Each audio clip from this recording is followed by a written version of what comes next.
Sup, Will? Hello. Apologies about that. I was asleep. I knew it. I knew it. I called it. We all called it. To be fair, Oh, I'm so we sorry. were like, "Is he asleep? Is he It's so okay? Is he dead?" it's so I had a lot of stuff to sort out this afternoon, and then I was like, oh, I'll go and chill and watch some TV with Aaron. And I was like, oh, hour and a bit. I can. And then I woke up. Yeah, fuck. We don't need an Checked alarm. my phone and just panicked. Yeah. This is just a horrible nightmare. I'm sure I'll wake up in any second now. Are we live? Are we live right now? Are we? Oh, Are we yeah. on? Are we No. talking? Oh, bloody hell! Yeah, this will be in the intro. Hello, everybody. Welcome back to the Game FourCast, weekly gaming podcast where we all get together on time at 7 p.m. on a Wednesday and talk about what we've been playing and all the new releases. My name is Josh, aka BottlerWorks, and I'm here with Olive Meister Will. Hello, I'm full of beans right now. And Quikwix Steve.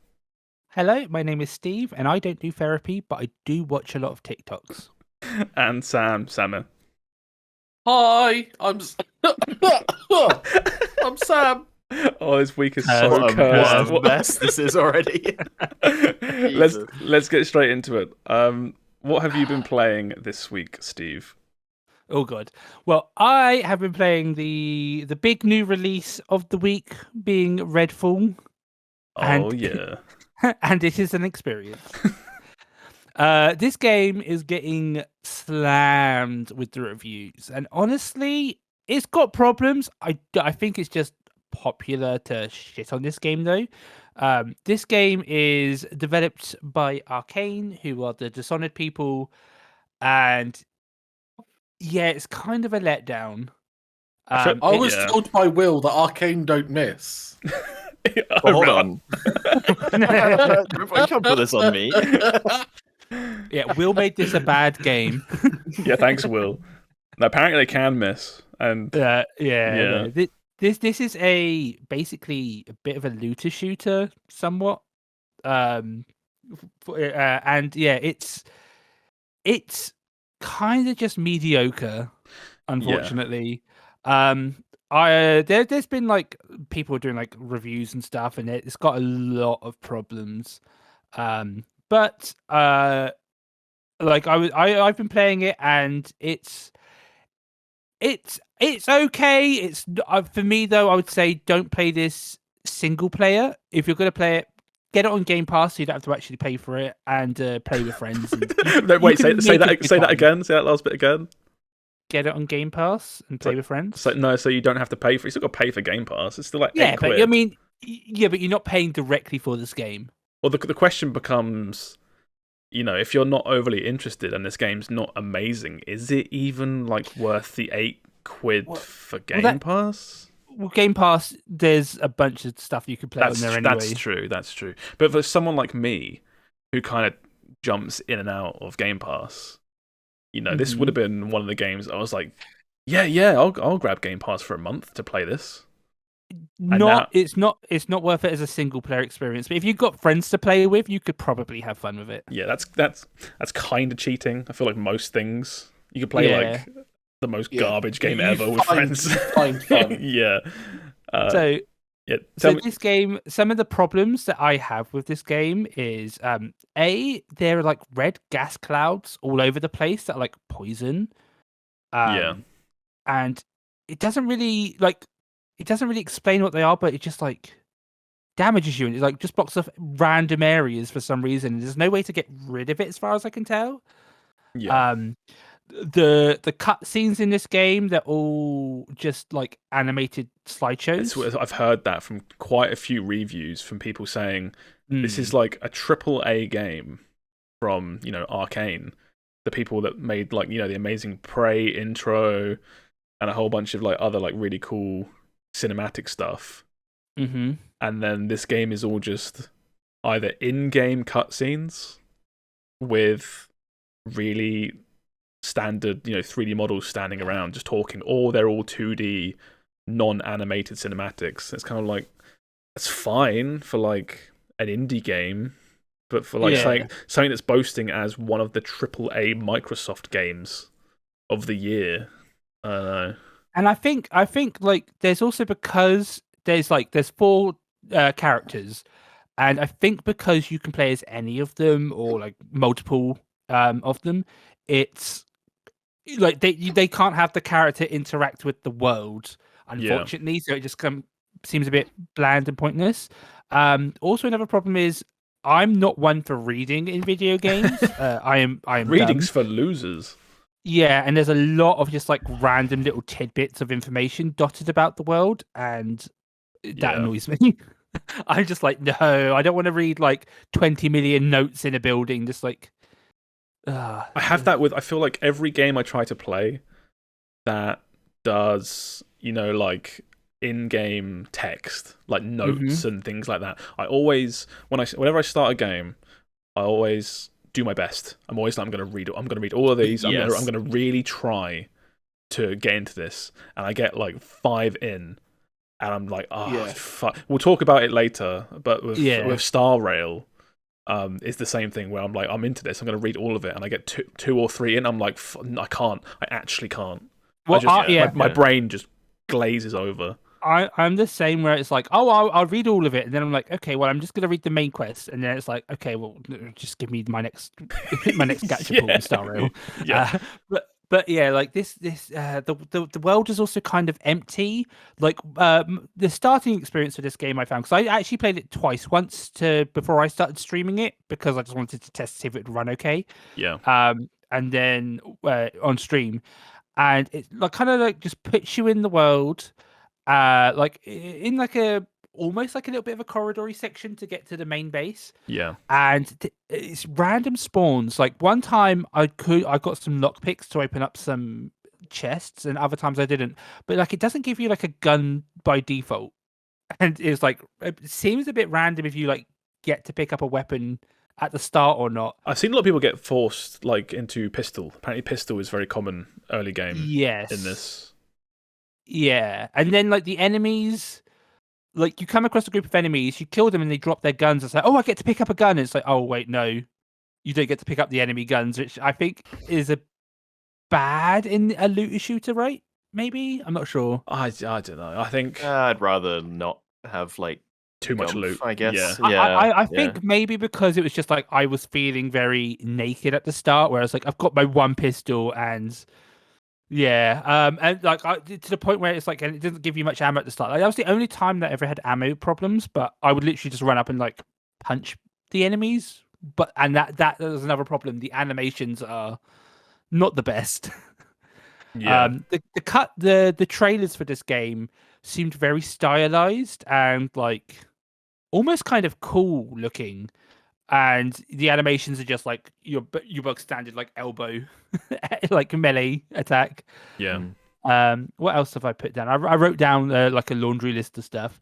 NPCs as well. Like you'll kill some NPCs, and there'll be NPCs standing right next to them, and they won't react to the bullet sounds or the other NPCs triggering. It's very, very like, oh, there's NPCs in the next room, open door. And they didn't realize that I just like used a rocket launcher in the not that there's a rocket I've heard launcher. AI across the board is pretty terrible. Yeah, it either doesn't react or it kind of sneaks up on you. There are two types of enemies in this game. There are humans and vampires. The humans are dog shit, basically. And the vampires kind of teleport around a lot. Like it's too like the turning speed compared to like how fast these teleporting vampires can be is a lot. Yeah, I've heard that like vampires will teleport all around, make them hard to shoot, and you'll be like, oh shit, and then you like walk backwards and they just swing and miss. Yes. There was a point in the game that because I streamed it yesterday, and there was a point where there was like 3 vampires, and I think it was like called a grappler, and it felt like it was designed for multiplayer because the vampires, you can't just kill them. Once you get their health depleted, you've got to go up to them and stake them in the heart. Otherwise, they don't die, and they'll just respawn their health in a few seconds. And the grappler has like this big long animation where it automatically grabs you from half the map away, hold you up like for a second, and then like suck your blood and chuck you, and it feels like it's like a multiplayer character where you need like a friend to like free you. Yeah. But if you're in single player, you don't get that, unfortunately. And that was a bit difficult where it was like, oh, I've got like 3 or 4 vampires and a grappler on me. I could not deal with it solo. Another problem actually is this game has a lot of tutorials, but to get them to close down, you need to hold escape for every single one. Right. So it's not just like press escape to close it. It's like, no, hold it down. Then 4 more tutorials will instantly, like pop-up messages will spawn. It just seems kind of mediocre. Like this game's getting slammed for a lot of like, it's got some performance. It's got like a few performance hiccups. It's not unplayable though. I think this, Like- from what I've seen, this game is just straight up not ready for public consumption. Whether or not it's like Yeah. good or bad, it's like a lot of things that I've seen people talk about and describe and say is in the game. It doesn't sound like the worst thing in the world. It just sounds like it's all just not ready. It's Yeah. it's not even that it's not ready. It just feels a bit mediocre, honestly. Like there's 4 characters. I played one that seemed a bit more single player focused. I played a guy who has a raven to scout with. He can go invisible and he can like have like a sniper rifle. So he would seem like I'm gonna try be a bit sneaky, a bit solo-y. The other characters seem to have a bit more interesting abilities, but they seemed a bit more focused on multiplayer. Yeah. And it just kind of felt a bit boring. Like I would send my raven to scout. And it's like, okay, I send my raven, and he just highlights the enemies which are bugging around the wall, which you kill either in one hit or they're not really a problem. I watched the Skill Up review, and he absolutely hated the game. And I'm trying to stay as unbiased as possible because I haven't played it, right? But there are a few bits that he said that sort of stood out to me that I thought was like, that is really weird. And he talks about the character that you played with the raven that you throw up. Throw out. Yeah. He says how that character is kind of talked about like a stealth character. Yes, but the raven does damage. It doesn't and but... it doesn't, but then it does, and it alerts all the enemies. Oh. It's just weird. Also, it like the AI good enough that stealth even matters? Not really. Game, you know, like not. Yeah. As I said, this is not a good single player game at all, but it's it can be a good like multiplayer romp. I would imagine it seemed like more like if you had a couple friends and you're just going around dicking around and be like, haha, look at this enemy bugging out, T-posing. Yeah. You can have fun with it, but you could have fun in any game with a few good friends, you know. I think what it feels like to me is it's obviously like it's a games as a service game, right? It feels like they want to over time put more characters in, add more missions, do more to this map and stuff. And there's a really fine line you can ride where a game obviously isn't finished, but because it's live service, you can try and fix it over time. Well, it doesn't even feel like it's not finished. It just feels mediocre. Like it doesn't feel like it's like because like Cyberpunk and Jedi Fallen Order, they felt unfinished. This one, it feels a little bit unfinished, but it just feels mediocre. Honestly, it's like. There's not an interesting hook to make you want to play. I think the point I was trying to make is kind of like, you know, they haven't reached that line. The line of it's okay, we'll take the beating at launch, but then we'll fix it and make it, you know, better. We'll make it what we want it to. It's like you're taking too much of a beating. You're getting slammed. Yeah. It's not good enough to potentially fix later, because people are really, really mad at this game, and like you were saying, because it's the hot new thing to hate on, it almost feels like it's self-feeding. It's just like a negative impact, like a negative feedback loop where people are like, this game's shit, I'm going to talk about it being shit, I haven't even played it, but look at this funny T-pose, this game's shit. I feel like it's been a while since we had a proper villain game. You know Yeah. what I mean? Where it's like a Battlefield 2042, where it's Or just so Cyberpunk, easy to make Yeah. fun of, or a Fallout Cyberpunk or something. 76. But Fallout 76, yeah. but the So thing maybe is, this is people taking all their frustrations out on Redfall. Maybe. Well, I mean, yeah. that is true, but like this game's like if we like recall back, this game's marketing was confusing. Like no one knew what this game was, right? Yeah. And then also the biggest red flag for any game is they were like the review embargo for this game is like an hour. I think it was either like an hour before launch or even after launch. Yeah. That's So- always Bethesda though. Bethesda has always done that. But it's never not suspicious. But Well, it's true, it's, but yeah. Yeah. I It's get what like Steve's saying. Yeah. if your game's good enough, reviews will not spoil the game. Especially like if you put that in the NDA or whatnot, and will hype it up. If you're doing it for launch, this is a big red flag at this point. Like we've had the Cyberpunks, we've had now the Redfalls. Yeah.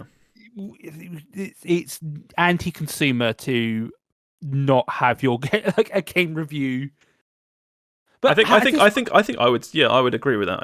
I think it is anti-consumer to not have game reviews ready before a game's launch. It's like we'll get onto I it don't a know bit about later. that. We'll get onto it. I would agree. I would agree. I think as a consumer, you cannot be well informed about the purchase you're about to make. There's no way of knowing. You could also not pre-order. That's And that's. just wait a day. I feel Pre-ordering is also anti-consumer, but that is on the consumer. yeah. That's on them. I feel like the conversation of don't pre-order games is just it feels like it goes around in circles. People are never not going to pre-order shit for some reason. For some reason, I don't pre-order stuff, but for some reason, people just. I don't. I mean, I pre-ordered I'm with you Diablo guys. 4. You know? Bite Yeah. me. I pre-ordered Diablo 4, me. and I am against pre-ordering. But Yeah. sometimes you see a game and you go, well, I'm fucking playing it, good or bad, so Yeah. fuck it. I hate Wait, the Josh- mindset of like don't get excited either. I feel like that's really sad to be like don't get excited for things because it might be bad. It's like no, I like to get excited. It's fun to get excited. Oh for yeah, I was things. gonna say I love getting excited for games. I think you just have to not get overexcited because people. You have to not get hype. It's like with Draw that line. Cyberpunk, people evangelized that game. Like they were like, "It's going to be the best game ever, game of the year." Blah blah blah. And it's like there were some warning signs, but people were like, "Nope, it's going to be best game." And then when it comes out, they're like the surprised Pikachu face. Like, how could this happen? It's That's exact. All this what we're describing now is exactly what happened with Cyberpunk. Where up to that point, people pre-ordered and went crazy for it because they hadn't really missed. Witcher 3 was awesome, and everything else they'd done was really good. Why would Cyberpunk be bad? Yeah. It's baffling to me how game devs aren't like putting together like a slideshow of all the games that have like not been ready and not gone to investors being like, look, we don't want to be the next Cyberpunk, we don't want to be the next Redfall now. Well, here's the thing: Give us time. Let us make the game that's good. We've always said this before, which is just the people that make these games and make these decisions. They're not stupid people. There is a reason that Redfall came out this way. We might not never understand why, because we don't work at the company. We don't know what it's like to make this game specifically. You just don't know. But you know, no one that worked on this game is wants to be bad, or is surprised at the reception that it's getting, because they work on it 40, 50, 100 hours a week crunching away at it. Yeah. Someone made there's several bad decisions in this game, and it's like someone was like, yeah, push it, let's go. And usually I would guess it's investors and like, chair boards, whatever they're called. Chair boards, Board of chair of directors or whatnot. And it's like at this point, like we're getting like, if a game's bad, the world knows about it. How much do you want to bet this is going to be Arcane's best-selling game so far? I think it'll be the most played. I don't know if it'll be best selling. It's on Game Pass, so I don't think it'll be best selling. I guess you can't really compare, can you? But then it got so much negative press before even it came out, so a lot of people had this, like, even on Steam, like, it's getting reamed. But we just made fun of Cyberpunk. Well, not made fun of. We just pointed out how rough Cyberpunk was at launch. That game has sold untold millions of copies. It sold untold amounts almost on launch, though, right? It's had its redemption arc, right? Even now, people are still like, it's had a massive tail of sales. That's what Redfall needs, is an anime on Netflix to save us. That's it. Yeah. Yeah, There you go. Get those guys on the line. Yeah. But Cyberpunk, ever since the first trailer, people are like, oh my god, frothing at the mouth, this is going to be the game. Whereas Redfall, I don't think ever got that level of like hype because people were confused about what it was, right? Well, Redfall, I always felt like The Lamb. I always felt like, it might not be the best game ever, but Arcane fans will be happy playing this. It will be their game. That Yeah. Yeah. Ironically, I think it's the opposite.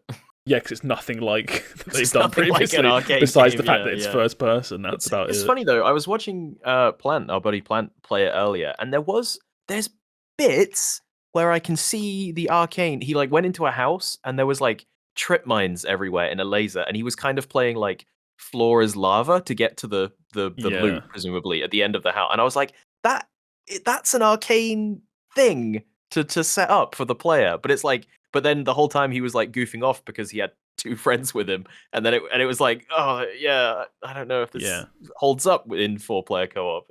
I think there's clearly stuff here, Yeah. but it's just I don't think it's come together in anything cohesive by the sounds of things, which is a shame. As I said, I just as a prefix. Well, prefix, as I said, I've like basically reviewed the game. I did play this on easy mode because I'm I'm Steve, and I'm also not one for open world games usually. Like I played like a couple hours of Witcher, fell off it. Played a couple of hours of God of War, fell off it. Played a couple of hours of Spider-Man, fell off it. Yeah. Played a couple of hours of Red Dead, fell off it. But I did finish Breath of the Wild though. Yeah, I'm not. So this game I don't think is for me. But I could, if you're playing this game with friends, as I said, you'll be fine. Yeah, I feel like even if a game's not for you, I feel like collectively all of us have played enough games to know objectively what is a good game and what is a not great game. It's like I don't play racing games, but I can determine what a bad racing game is and what a good racing game is. Stuff like that kind of thing. True. Yeah, it's a weird one. I think. Yeah. The question is can Microsoft keep affording big L's like this? I mean, I know they can. Probably not. They can actually. They can afford it. I know they can afford it monetarily. But I mean, like reputation-wise, yeah. Like how many duds before we sit here and go, well, we thought this company couldn't miss, they did. We thought this company couldn't miss, they did. This. I think like Microsoft are doing. It was like an hour before the podcast. They've announced they're doing whatever their direct is, State of Play direct. Oh yeah, their showcase for then E3, on the not 11th. E3. Yeah, they're doing a bunch of games and then they're doing Starfall, and I think Starfall will be the big one next to see. Starfall can't be busted. It can be busted to a certain degree. It will be busted. It will be fucking jank. But Starfield. Starfield, yeah, needs to be at least have game. an interesting hook. Yeah, at least it can be bad, it can be broken, they can patch it, but it needs to have that interesting hook. Whereas to me, Redfall doesn't have that hook right now. I think to make it even simpler, it sounds kind of gross saying it this way, but Starfield needs to be like 8s and 9s on Metacritic. It needs to be that that reputational win. I think. Do we think it's coming to Game Pass? It is. Right? Oh, it is? Oh, good. I'm pretty sure it is, right? Am I going crazy? Someone Google it for me. I'll keep the B-roll of Redfall running. I think it is. I think it is. Everything Bethesda now is just Game Pass. Now on the 11th, no matter what. Oh, Starfield will be Game Pass. Yeah, for sure. Yeah, I thought it was, yeah. But yeah. Yes, it is coming to get Xbox and Game Pass, yeah. It just need a win, right? That's the thing, because we've had the Blizzard news, and that's fallen through for like Xbox and Microsoft. So yeah, I think if Starfield does well, it will maybe redeem them slightly. But if it does poorly, I would say it would hurt them. But like, unfortunately, Game Pass I think is like the big Microsoft thing right now. And both Nintendo and Sony aren't really competing in that area to the same degree. So I think even if they miss with Starfield, they'll still be fine. Yeah, but it just seems every Microsoft exclusive now. It's like if it's good, it's like wow, what a surprise. You know, whereas you look to the competition. I know exclusives aren't everything, but you got Sony on your left releasing something like God of War Ragnarok. You've got Nintendo on your right releasing Tears of the Kingdom, and then you've got Redfall in the middle for Microsoft. I'm gonna be that guy as well. Like we have sung the praises of Game Pass for God knows how long, right? But it's not £1 anymore. If they keep missing, the other companies don't need to catch up. Game Pass will do itself. But I'm not sure. I feel like Game Pass is like kind of proven itself. Like even for £8, the amount of games that you get on it. Like, yes, but for £8 you can go to other. Like there are other services at that price range, though. Are they? Do they have as much on it? Like, I think you need games that bring people specifically to Game Pass. Doesn't matter. Doesn't matter if £8 gets you a shit ton of good games. You need games that you point at and say get Game Pass because it's got blank on it. It's got X on it. It's got Y on it, and those games are fucking awesome. And that's what it does. That's what it doesn't. It does have a few of those games, but it needs newer games. We've basically been nutting over fucking Game Pass for months because of how we just can't understand how it pays for itself. It was too good to be true. For the longest time, we were sat here like, well, men smarter than us are doing the numbers, and they have to be because we don't understand it. Yeah. Excuse me, no man is smarter than me. I thought you were going to go down the nutting route there, but okay. But yeah, it's like if they keep, I don't want to say if they keep missing, like that's exaggeration at the same time. But it is like give it a year or two and say that Xbox haven't had a big win, like just for devil's advocate. I do think we're in an interesting conversation there. Yeah. Now, I don't think that will happen, because 2 years is a long time to not have at least one banger. I mean, it's been like a couple of years already, right? What was the last Gears? Gears 5? Was Gears 5 a banger? Like, no one played that. We played it. It's a good game. But no one played that, okay. I think that's the thing, is regardless of whether or not there is or isn't like the last big banger, I can't remember it. I think that might be part of the problem. Yeah. I mean, I would like to be like, oh, I can't remember one as well, but then I also can't remember what I had for dinner last week. That's true. So I'm like, I will give them that. Same. I can remember certain games that aren't like AAA stuff, like the Ori and the Will of the Wisps and stuff was all like really good and true. But again, that was years ago. Requiem, Plague Tale. Yeah, that was a good drop. Yeah, no, that ran kind of poorly on PC, I think. But they do need a AAA hit though. They do need a AAA hit.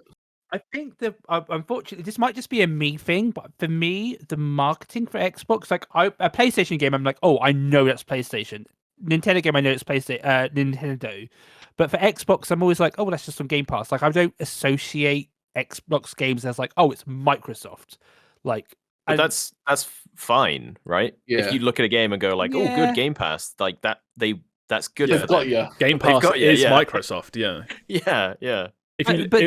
That's the thing is like I don't ever like associate like, oh, what was the last big thing that Xbox did? And it's like, well, I can't remember because it's just a PC game at that point for me. Well, it's still very or somewhat recent that they bought out all these studios, and I think. Their thing was they were saying how they were very hands off and we're buying these studios but letting them keep making what they're making, and it's maybe they should start getting a bit more involved. Maybe they should start strong arming these devs a little bit more. I think because I've already seen the narrative where it's like, oh, my big surprise, Microsoft buys Arcane and then they release a shit game, and it's like, I think this is the game Arcane wanted to make, for better or for worse. I don't think Phil Spencer went down there day one and went, right, looter shooter live service, get on it, boys. This Dishonored 3 is looking pretty cool, but bear with me, vampires. He walks in, he takes the thumb drive with Dishonored 3 in it and goes, you can have this back when you've made me a looter shooter. Is it bad that when you were like, Microsoft should be a bit more hands-on? The first thing I thought of was like, oh, I wish Sony would do that with Kojima.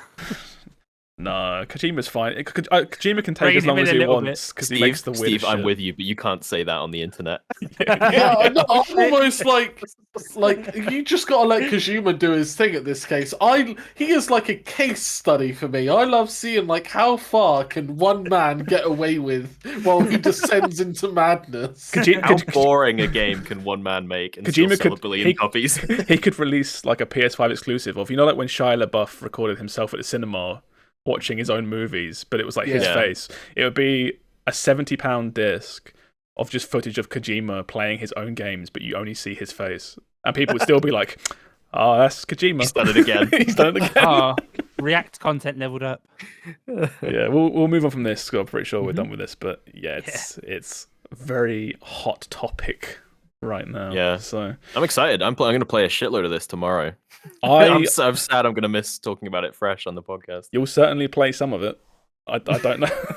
I know if you'll play a shitload. Yeah. Well, we've already organized. I'm like, what have we got as a backup in case Redfall just completely doesn't work, or we're bored of it within like the hour? And I think we're going to try Deep Rock Galactic instead if Redfall falls through. Falls through. Hey, we can't get better than that. Let's move on then. Sam, what have you been doing? Well, so I've been going hard on the other game that everyone has been playing. Yeah. And that is Honkai Star Rail. Yeah. Who's your best character? Right. Are we talking about mechanically or visually? Oh fuck! Why did I? Visually. Right. Okay. Visually, it's Serval all the way. Oh, the electric guitar lady.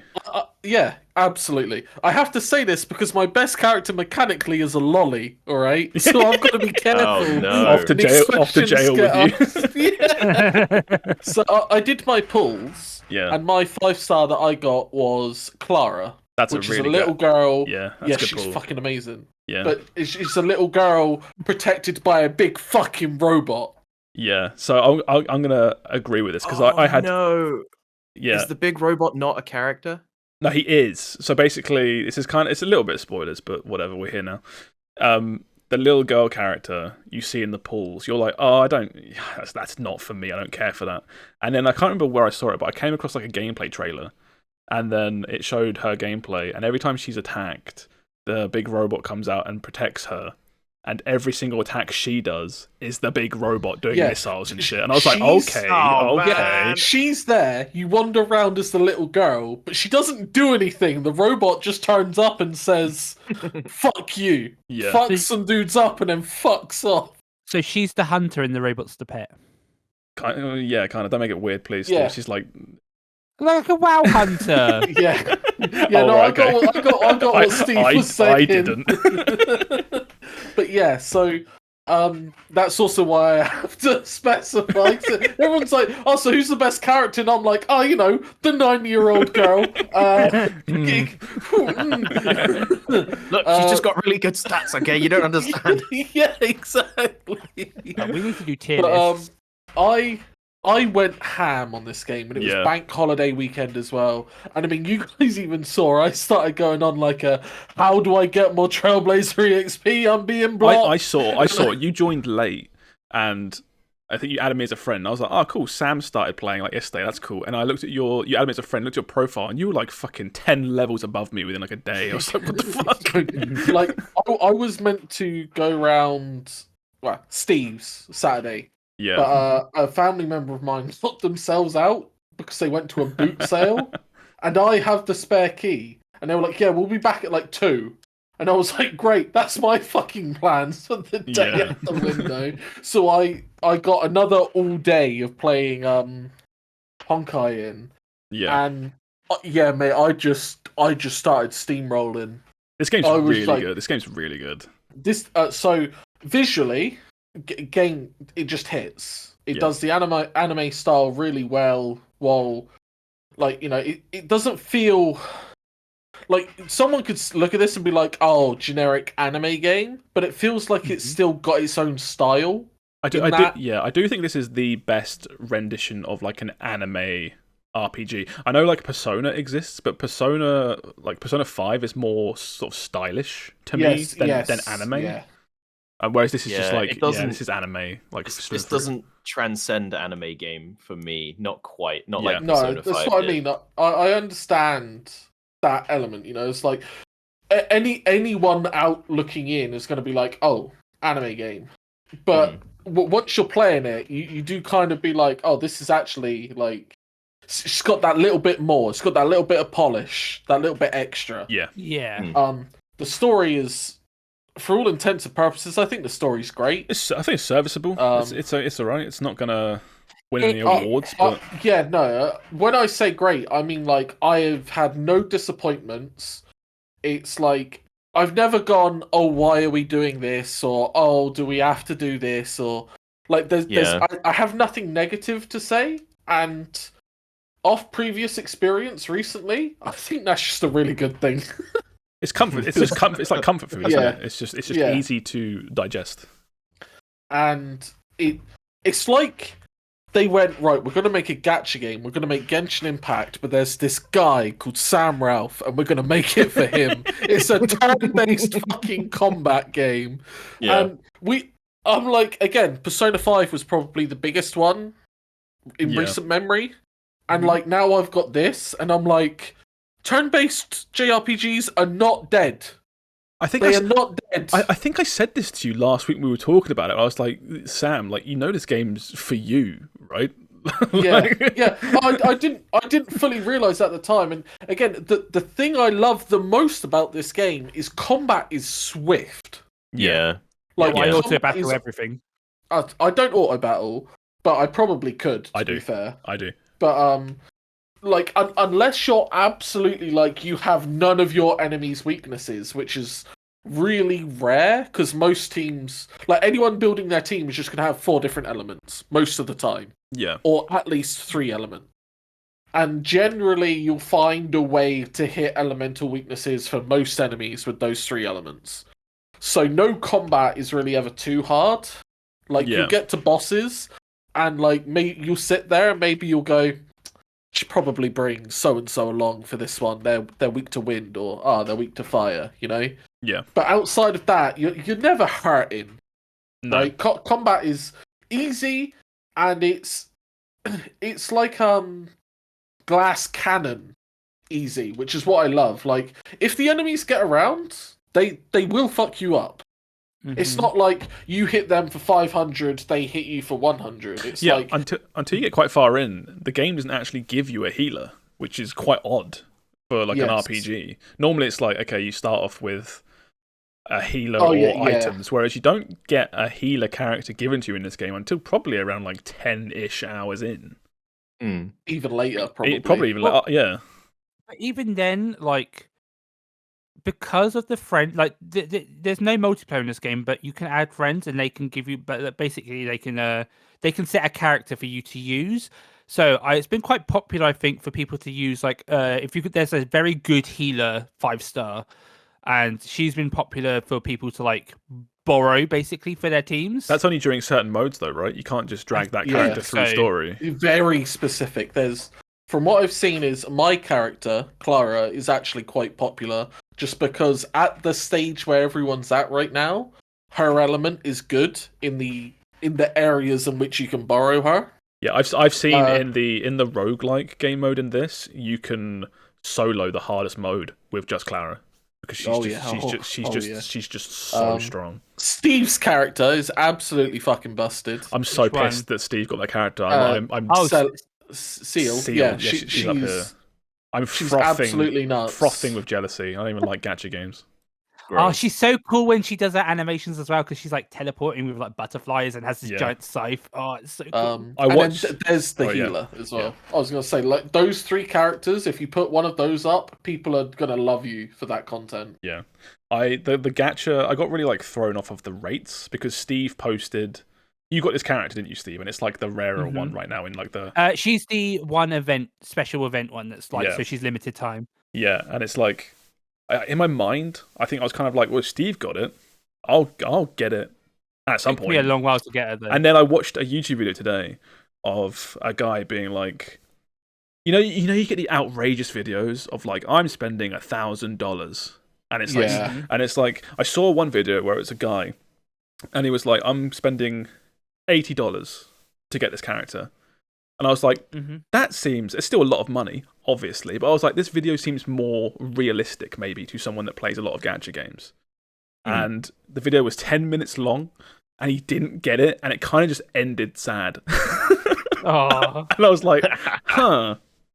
I didn't expect that ending. I thought, you think like YouTube, whatever. Happy ending. He gets the pull miraculous. No, just didn't get it. And he's like, "Thanks for watching. See you later." I was like, wow. Oh my God. I do think that's really fucking weird. I still think it's really weird in this story RPG where the characters, you spend a lot of time with X characters, and it clearly has like we're doing this character's arc, but like I don't have insane luck, so I don't ever get to use this character, and then she just pops up in cutscenes, and I'm like, I don't know who you are. Like, why do you keep appearing? It feels the other way around. I find it really weird. She pops in cutscenes to give you more backstory as to why you want to get her in the pull. I feel not the other way around. It's like watching the Transformers movie, and I'm like, don't really know what that was all about, but I really want to buy an Optimus Prime toy on the way home. It was the same with Genshin, though. To be fair, where it's like, oh yeah, you like have all these stories about these characters, and it's to encourage you to try pull them, but you don't feel need like to Genshin pull them hit though. it. But I feel like Genshin hit it better, just because it was kind of more like freeform, maybe. I don't know. Genshin's just more of a game for you. I think you played a lot more Genshin. You played more Genshin than all of us. I know that for a fact. Yeah, I did. Yeah, I think like it's the difference. Like, do you prefer Breath of the Wild or do you prefer Final Fantasy? Yeah, true. Yeah. But so I gave you guys like my take on this game. Yeah. Like quite early on. And that was, I think that the gacha element really kind of helps this game, and almost like I think it almost suits the JRPG genre to a certain degree. So carry on. So I had this weird like thing when I sat down and thought about it, where because of how you level up in this game like a normal JRPG, you fight stuff, kill stuff, get EXP. But you also have that, spend resources to level up your characters, and then to level up, they get level locked, and you have to ascend them with certain materials so you can level them up again. Yeah. And it was like, I was like, at first I'm like, okay, generic JRPG stuff, and I was like, you've just cut out the grinding bit of JRPGs. Which, to me, again, I don't mind a good grind every now and then. Right. So it doesn't hurt me too much, but I was like, it is quite nice to not have to spend all of that time farming the same mob over and over and over again. Now you just grind IRL at your job to... Yeah. They kind of cut out grinding and replaced it with gambling. Again, though, I'm completely free to play. Yeah. But also, money. We're all still kind of at the beginning of this game, right? Pulls are giving out like candy right now. Yeah. You log in, it's like, congrats for logging in during first week, have 10 pulls because we love you. And it's like, okay. I don't think I'm that far away off the end of this game's current content. Yeah. Right, but this whole first act is to get people hooked, is to get people in. Yeah, if that makes sense. Like, this is where they're handing out all the gear and that there will be no grinding, but there will be at some point, because it will make you grind for materials and upgrade stuff. So that's in the daily bit, right? I log on daily and I spend my energy as I would in a mobile game. Yeah. And I do my daily quest and I get my daily 500 points to get my rewards. Mm-hmm. And on it feels so weird to say this, but when I've only got a couple of hours after work, it's really nice to just sit down, play for half an hour, and go, I've done good here. Like, when I get to play again on Friday, this is all going to come round. This is all going to, everything's coming up Millhouse. I'm spending 30 minutes a couple of days every day, so that on Friday I get to go ham. I think Sam is almost like the ideal kind of player they're looking for. Someone that doesn't... Because the people that play this all day, every day, yeah, you can't play it all day every day because there's not enough content without just swiping and getting more energy and stuff. Whereas if you play for more the long haul, a little bit every day, catch up to the end right when new stuff is coming out, kind of. It's just something it's just something you can jump into every so often and have a bit of fun with, I guess. Yeah, as I think I said it last week, like you can play this game in two ways. You can play it casually just for the story, or you can do like the hardcore end game grinding. And I think both ways are viable. I don't feel like you need to go too crazy on the grinding if you're just playing it casually. Yeah. No, I think the next content update I think is like 6 weeks after launch. Apparently, that's a structure Genshin has. Every 6 weeks, it gets a story drop with like a new character and a new bit of story. I think if you can commit yourself to doing a couple of dailies a week, you don't have to do it every day. I think you will have no issues getting through this game. Yeah, I think where they'll make their money is, like Will was saying, it's showing characters in, or Steve said it as well, showing characters in cutscenes and trying to hit you with that FOMO of like, oh yeah. What's weird about that is, or what I find weird is, apparently, because I did some googling, apparently certain Genshin characters, once their banner ends, they're just gone. And that's same for any gacha game. Yeah, right? but I don't know how I feel about say I'm approaching Star Rail, I don't know, 2 or 3 months from now, and I'm playing the game and enjoying it, and I'm doing these cutscenes, and I see Seal, the character that's currently available right now, and I'm like, she looks really cool. How do I get her? And it's just, you can't. She's gone. Like, fuck off. You can never have her. That's a bad aspect of these types of games, unfortunately. Yeah, because I went into it looking like, surely when the banner ends, they go into the regular pool. It's like, no, they're just gone. Until that banner, back in the vault, you can't have them. Round again. Yeah, they do eventually come back for the most part. And it's like, I think. Eventually, cause, again, to hit you with that FOMO again, where it's like, you missed him the first time, you're not going to miss him a second time, are you? Surely not. Yeah, what if you just bought him? What if you just paid a little bit to get him this time? Yeah. Pity roll is only like 200 quid. Just do it. But that's why it's very important that you do not spend on these games if you cannot afford it. Like, do not even start, because I think in a way it's kind of a blessing that these games, the pools are so costly. Like, it's not like if it was like, oh, it's like £1 for a pool, I'd be like tempted. But it's usually like, it's like 20 quid for 10 pools, and no, it's you're more not than guaranteed. this. I looked it up, where if you want the most cost-effective 10 pools in this game, you have to buy 99 quid's worth, and that gets you 4 10 pools. Yeah, see, that's not worth it. So it's like, don't even start. So 25 quid for a 10 pool if you want to get the best monetary rate, plus the fact that you've got to buy 4 of them. Otherwise, you're doing that thing where you're buying 2 different currency packs to get enough. Oh yeah. Because it's like 1,600 gems, I think, for a 10 pool, but you can only buy, I think it's like 1,300 or something. You got to buy that plus another one, and it's like, there are lots of gameplay mechanics in this that reward the currency gems, which is really good early on, because early on you're clearing stuff so fast.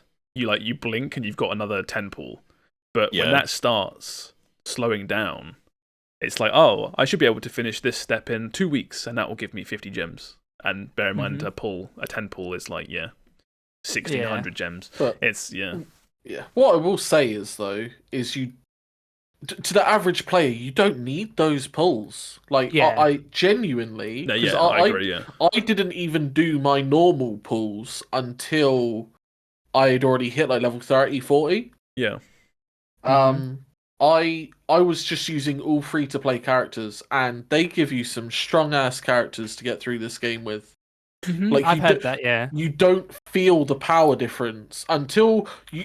I've added someone on this game who is a whale, right? I've got him on my friends list because I've seen that you can look at the stats for that we said you can choose a character to other people can borrow. Yeah. Yes. You can find out the stats of that borrowed character, and this guy's got like 3k attack. And I'm like, the highest stat I've got is HP, and that only goes up to like 2,200. Yeah. How have you got 3,000 attack, my guy? I also added Steve. I know I have not spent on this game. Wow, the defense there, Jesus Christ! Because everyone's calling me a whale, so it's like I bring that character in even when I don't need that element because raw stats just prevail for everything. What is an ant to a god? But that's the other thing as well is that XP from like grinding is not really worth it. It's XP you get from drops that makes leveling up worth it. So you're not even like wasting characters by like using max level ones. Yeah, exactly. As you would be in other JRPGs. So, like, unless you are a gacha player that's gonna spend money like a whale, this game has a lot of elements for everyone. I think the only downside, quote unquote, which ironically is an upside for me, is there are gonna be days where you actually can't play the game because you need to hit a certain level, so you need to do dailies to level up your overall level to progress. And for me, that's just okay. Well, I think that if I remember right, that's kind of how Genshin started, though, and then eventually they had enough side stuff going on where there was always it's like WoW. There's always something you could be doing. Well, that's how I feel like with this right now. I feel like I hit level 20 something. And I just felt like I just kept unlocking system after system after. It's like I hit level 20 something, and all in one go, I think I unlocked like a battle pass. I unlocked synthesizing items and like 2 other mechanics, and it got to a point where I opened like new menu within new menu within new menu, and I kind of was like glazed over, and then I snapped back and I snapped back to reality, and I had no clue where I was. I was like, "What? Where am I? What am I looking at? What new system is this? I don't know what's going on." Because this game has so much stuff. Yeah. Over the weekend, I did every single side quest I could find. I am confident there are only 2 side quests I've got left to still somehow do. One of them, I was invited to a picnic tomorrow in quotation mark. And that's just never followed through. I can't figure out how to progress that. Well, I want to. No, you've missed it now. I opened a random delivery box on the street, and there was a bomb in it, and now it's attached to me. So I'm walking around with the bomb, and I'm like, well, clearly this is going to lead into some like stupid little storyline. But I can't find where to progress it, so I'm just going to bomb on me. Yeah, if your character drops below 50 miles per hour, you explode. But I've got no quests I can do, and I hit a point where it's like, okay, hit level 29. Yeah. And then I was like, right, okay. It took me, I think I had to wait a day, and I managed to hit 29. And I did spend some of the refreshers that you can have, which gets you back your mobile style energy, so you can spend it to get more resources and EXP. Yeah. I looked up all the main missions, because I don't care about spoilers of mission names. And, like Steve said earlier, I don't think you're far from the end. No. And then I got 1 level doing the main story and all the side content that unlocked. And then it was like, okay, now get to level 34. And I was like, I've only just finished getting to 29 for that roadblock. Yeah. And so I've hit 34 today. Yeah. Oh, nice. So I can progress, but I don't intend to. Just don't burn out. Just take it chill. That's what I mean. I'm just going to do my dailies over the next couple of days, and then Friday or Saturday, I'm just going to grind out the main story again. I find with these games, by that I mean like kind of like mobile games that ask you to play daily, is I do the dailies, and then over time I just naturally just drop out, and then I just move on. I think so. I might, like, over time come back to... I'll finish it. I'm really into this right now. I will finish it, I think. But whether or not I come back for future updates, we'll see. But I think it's such a cool game to come out of the blue. Yeah. Yeah. As I say, it feels like someone just made it for me. Yeah. Everything just hits right for me. The pacing hits right. It's a turn-based RPG. Like, I don't know how I could love this game more, you know? I'm glad you're enjoying it. I'm really glad you're enjoying it. So, well, let's chuck it on to Will then. What have you been doing this week, Will? Hello. Speaking of disappointing Game Pass releases, I played on your recommendation. Well, I guess it wasn't really It's a my recommendation. Was it? anti-recommendation, yeah. Yeah. I played a bit of, and you played a bit of Yes. Benedict. The We've said last it case wrong. of Benedict Fox. The last case of Benedict Fox. We've Yeah. said it wrong so many times. I've forgotten what it's actually called. I'll let you take this away, but I'm still upset over this, but I'll let you explain why. Yeah, well, so long story short, Josh baited me into playing a really bad game. Yeah. By saying it was bad. The bastard. Yeah. So Benedict Fox is like a Metroidvania, which is very Cthulhu-y and has a kind of Tim Burton-y art style-ish sort of thing. Which is the part that I really liked. It's basically the setup is you travel back to your family home, and your dad has been murdered, and he's set up a puzzle that you have to solve, and it's like, a game is afoot sort of thing. It's fun, and running around the house, it has this really kind of, it's like a cutaway, like a doll's house. So as you're traveling from room to room, which is just left, right, and platforming and stuff. The camera's kind of zoomed in a way that's kind of like weirdly uncomfortable as you're just running around the house, and it does a really good job of like, oh, you're in the attic, here's some creaky footsteps, and like just the ambience, and like there's a glass, I don't know what are they called, not gazebo, Well, like a greenhouse, conservatory.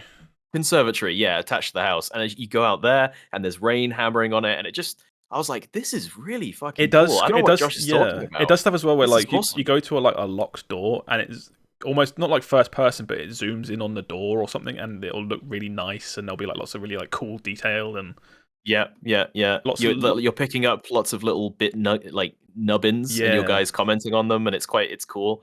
And then you play it.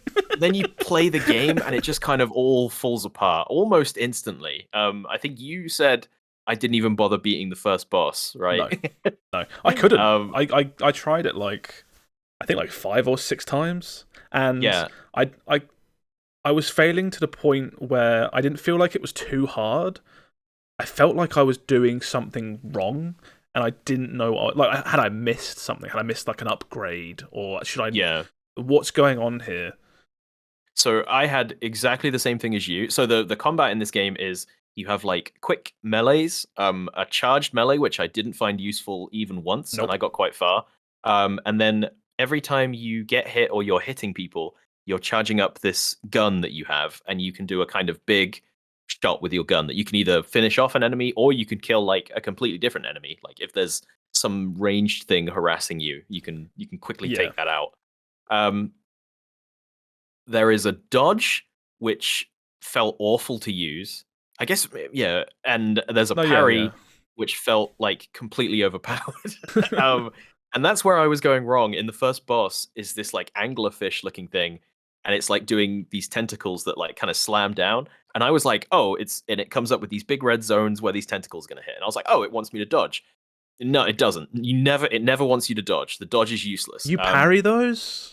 Yeah, you just parry. You just press the parry button, which I think is control, and you're completely immune for a good like half second, and it made the boss completely trivial. It was easy as hell. Because I was dodging, and the dodge is awful. Nope, wrong.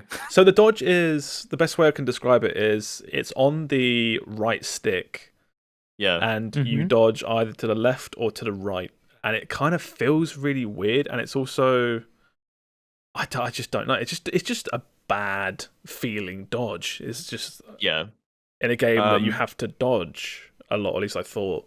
It's also like, and it's not easy. I say it trivialized that boss, but like obviously I had to get to that point. But like the game is kind of Dark Souls level of hard, I guess, is where I'm going with that.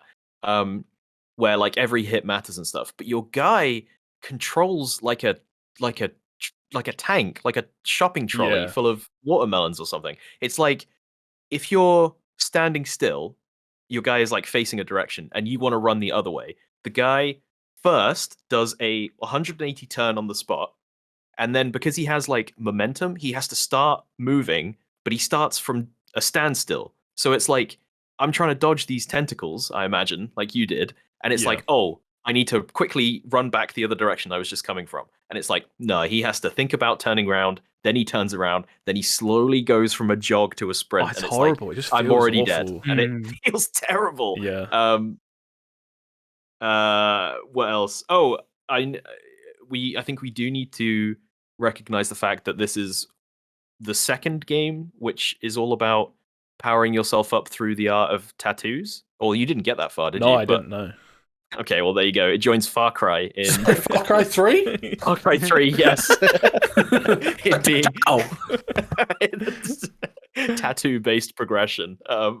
One issue I had with this that you apparently didn't have, but I did some Googling and a lot of people shared this issue, is for me, this game stutters like crazy. To the point where, it's a nice looking game, but I can run this comfortably, in theory, on my hardware. And whenever I went into like a new room or the camera would pan, it would just be like, and then it would catch up. And it felt to the movement that already felt not great. It was just another layer of like, I just can't be bothered. I just can't be bothered. Cannot be bothered. Yeah. And you didn't even get to the truly awful bits, which was the game. Puzzle solving. The rest of the game is, as you're going through the world, you're seeing these symbols everywhere. Yes. And sometimes they're scrawled, sometimes they're like carved, sometimes they're written down. Oh yeah, like the God of War runes kind of thing. Yes. Yeah, kind of like Nordic runes, they look a bit like. Yeah. And I got to a point pretty early on in the game where I thought I had to progress by like figuring out parts of this. Yeah. And I spent ages, I wrote notes down, because I love a good like rune puzzle like that, where you're trying to like, what was it, like Fez and stuff like that, where you're trying to decode like a numerical language almost. Yeah, get out the notepad, the witness kind of thing. And it has this like cool, and I was like writing down, and I was like, okay, I know this number means this number, this rune means this rune, and I was like slowly figuring it out, but I was like, I'm missing something. And I went back and I had an explore, and what I was missing was just a paper that just told you all the answers to all the puzzles. And so it's like, I really fucking hate when the puzzle for a game it's not solving the puzzle, it's just inputting, it's just being annoying and inputting it's finding the answer. Yeah, exactly. And like you get this thing where you can basically imprint these runes on a key, and then that key becomes, I have to get the right number on this key through runes. And it's like, the puzzle wasn't figuring out what number I needed. It was like, I have to use this fucking god-awful UI to put this number into this key. Oh, it's terrible. The issue as well. It's just like, if a puzzle is weird or is, it's bad, you kind of like, I don't even know how to word this. You kind of like don't trust the rest of the game anymore, because I don't trust that you have good puzzles. I don't think you're as clever as you think you are. Yes. So it's like, I'm not going to, like you say, like you got into it, I'm not going to write notes anymore. But like, what if they do want you to write notes? Well, it's like, well, you fucking taught me not to, Yeah. And it's lots of little things. Yeah, like if you can't, unfortunately, if you can't develop good combat or good movement, maybe your puzzles aren't good either. Because puzzle creating, you kind of forget about it, but it's another entirely different skill set that you can be bad at. Yeah. And I get like, it's one thing to tune combat difficulty, right? But a whole nother thing to be like, what if someone is just too dumb to figure out the puzzle that we've made, and that's where they just drop the game because they can't be bothered. I feel like you don't see that a lot as well. I feel like you see a lot of games where it's like, this game has bad combat, this game has bad movement, bad shooting, whatever. You don't always hear a lot of like, this game just has bad puzzles. Yeah. It's kind of a weird. Well, this one does. Yeah. I think. Well, I found one. It's this. The reason I recommended this to Will is because I was actually pretty excited about this game. It had popped up in a few like Xbox indie events and stuff, and because it looks really good, it really stands out amongst other like indie games. And I was really excited. It came out this day. No reviews, that's odd, but we won't worry about that. We'll just play it when it drops. And I think it's really weird, because I think at that point I'd played so many kind of like good games in a row, I hadn't mentally prepared myself for the fact that this could be bad. Yeah. Is that weird? Like, I was just like, yeah, it's going to be a good game that I'll play and I'll finish. And it'll be really good. I think because it has all the trappings of like an indie darling, like an Inside or a Limbo. You know. Yeah, or like, it looks the look, it walks the walk. It just doesn't. Other Metroidvanias that are really good. Again, we mentioned it earlier, but like Ori and the Blind Forest and Will of the Wisps. Just like every other game I think of in this genre that looks really good is also a really good game. yeah. And this just wasn't. I feel betrayed. I feel like I tricked myself into getting excited for a game that isn't very good. And this is on Game Pass, right? Yes, this is on Game Pass. But I never hit to Microsoft. Another exclusive banger for Microsoft. yeah. That's pretty much, I think, all there is. Okay. One thing, really wound me up. I can't let it go without mentioning it. You get a double jump pretty early on, but it's a grapple hook double jump. It's a double jump, but your guy needs something to grapple onto to double jump, which means as you're running around, 90% of the game is spent in caves where you always have something to grapple to. But occasionally, you'll be in a big cave, your guy won't find anything to grapple to, and your double jump will just turn off. And it's like, I'm not running around thinking about whether or not my fucking grapple hook double jump is going to work. Just give me a fucking double jump. So the amount of times I would go to just jump over an enemy because I'm just traveling past him because I'm just exploring, and my guy just fully face plants right on top of him, and I'm like, oh yeah, the grapple hook, right? And it's like, it sucks. It's a hard platformer. You don't get many mistakes like that, and I'm just like, oh, cool, yeah, good job, guys. That's fucking wound me up. Good lord, that was annoying. Yeah, I don't know. The game has a really nice style, but it's probably one of the worst controlling one of these I've ever played, which is impressive in itself. It was so hard to find opinions about this as well, because it came out around the time everyone was talking about the new Star Wars game. So every new review that was coming out on websites or every like thread anywhere is like Star Wars good, Star Wars bad, Star Wars laggy, and it's just like you find two people on Reddit like, is Benedict Fox any good? It's kind of bad, and like someone else being like, yeah, it's kind of bad. Yeah, and like when I got stuck on this puzzle, my first instinct was to be like, okay, I'm missing something. Let me go to Reddit and see what they say, or like forums in general. Let me see what they say, and it's like, because the game is kind of bad and also doesn't work for most people. It's like the perfect storm where nobody had even gotten this far. All anybody was talking about was like, hey, does this game kind of control like ass to you? Like, yeah, it does. And then next thread, hey, this game doesn't run very well. No, it doesn't. And I'm like, yeah, okay, but where do I find the burnt page that he keeps going on about? Guys, please, I need to find this burnt page. That's the main reason why I tapped out. Was, like I said, I wasn't sure if I was doing something wrong with the boss or if I'd missed something. And when I was trying to Google if I had missed something or if something was going on, I could not find anything. So I was just like, I'm not bashing my head against this. I'm just gonna play something. I'm gonna play Star Rail. Like, go back to dailies. Yeah. So, do you think that Star Rail like purposely sabotaged these other games just so it would be like, oh, yeah, it wouldn't surprise me. I think someone on the Star Rail team knows someone on the Benedict Fox team for sure, and the Redfall team as well. And the Redfall team. Yeah. Well, they're all the same team. It's the Game Pass team. Oh yeah, you're right. Yeah. There's no doubt in my mind. Yeah, Steve, you're right. Yeah. So yeah, Benedict Fox, don't buy it. Don't even play it. That's my recommendation. Don't even play it. I would say it's one of those games where I'm like, even if they fix performance, it's just not. It's just not. Very Watch good. a YouTuber you like and find funny, play it. That might be entertaining. But don't play it. Don't play it yourself. God no. Don't reward these people. Wow, that's really harsh. It's not that bad. Worst game I've ever played. It feels for like, I think this is like their first game, right? And it's like, I'm like, art style, great. You guys did a great job. Everything else, you maybe need back to the drawing board on that one. Yeah, give the artists a pat on the back. Just the artists, not the programmers, not marketing. Yes, exactly. Just the artists. Well, okay, but then in a twist, in a game that's almost the complete opposite, but I played Shadows of Doubt for about 5 hours the other day, just on a whim because they sent me a key. And this is the game Steve mentioned. This like a couple weeks ago.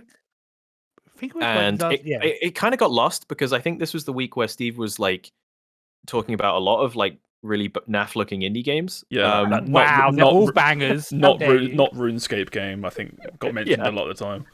This was like game 5 of 9 that none of us were ever going to play. Yeah, I was mentally tapped out by that point.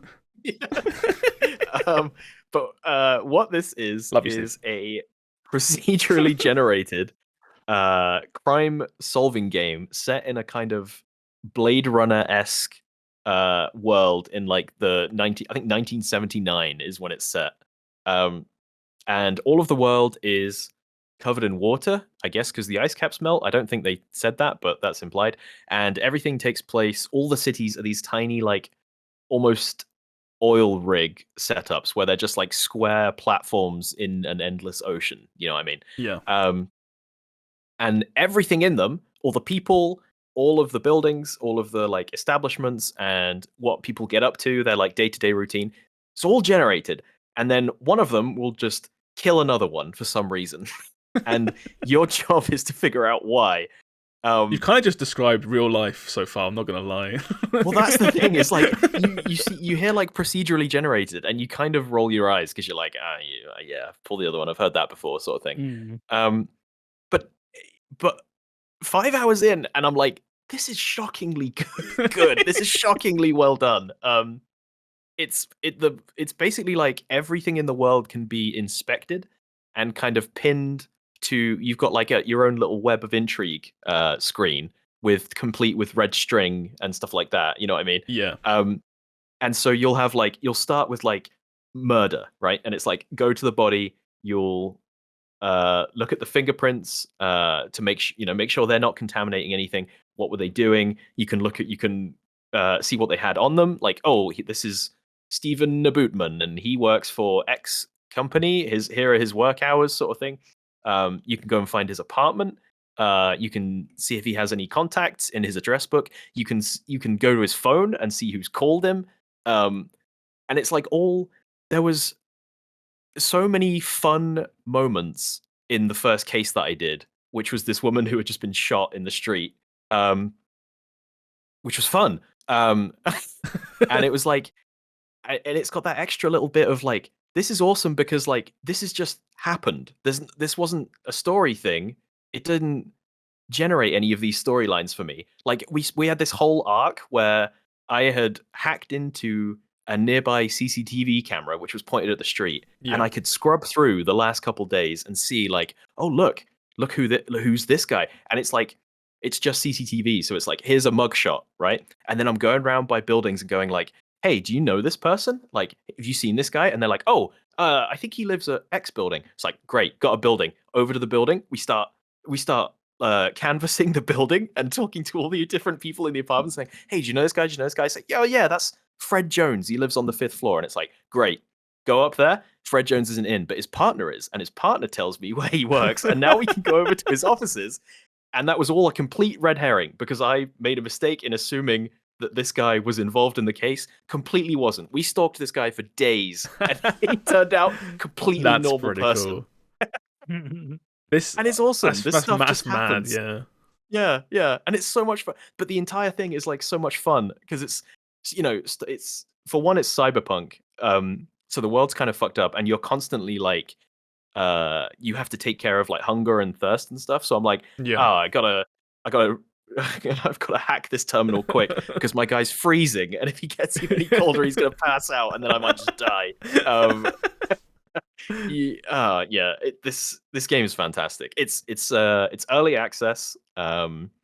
It's not very expensive. I think it's like £15 or something, £12. Let's have a look. It is 16. £16. It looks very popular. It's got a lot of reviews that are very popular. Yeah. Because and it's sort of come out of nowhere. I think I've seen a couple of like big YouTubers playing it. Yeah. And it's just, oh my god, it's one of those games where I could tell you about the 4 days I spent touring the city, breaking into people's apartment, completely innocent people's apartments, taking showers in their shower because I can't afford a shower. I love the idea of it, but I just can't seem to get into these sorts of games for some reason. I think it's a me thing. Yeah, I yeah. prefer like very structured gameplay. I think. Yes, it's very unguided. So if that's not your thing, it sounds kind of more like leaves you up to your own devices. This sounds more like an arcane game than Redfall does. That's kind of what it reminded me of. Yeah, like yeah. like it's like haha, but it sounds very like immersive sim kind of game. Yeah.